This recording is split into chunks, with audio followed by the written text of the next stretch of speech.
രോഗികളെ സ്നേഹിക്കുന്ന നമ്മുടെ പരമവൈദ്യനായ യേശുവിന്റെ നാമത്തിൽ നിങ്ങൾക്കെല്ലാവർക്കും സ്നേഹവന്ദനം.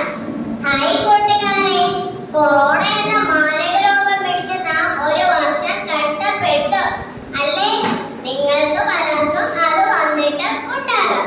കൊറോണയെ പറ്റിയല്ല, അതുപോലെ മാരകമായ മറ്റൊരു രോഗത്തെ പറ്റിയാണ് ഞാനിന്ന് നിങ്ങളോട് പറയുന്നത്.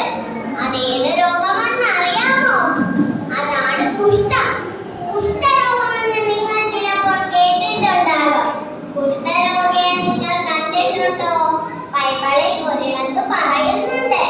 2 രാജാക്കന്മാർ 5-ാം അധ്യായം 1 തുടങ്ങി 19 വരെ വായിക്കുമ്പോൾ ഒരു കുഷ്ഠരോഗിയെ നിങ്ങൾക്ക് കാണാം. അതാരാണെന്ന് അറിയാമോ? അതാണ് നയമാൻ. നയമാൻ ഒരു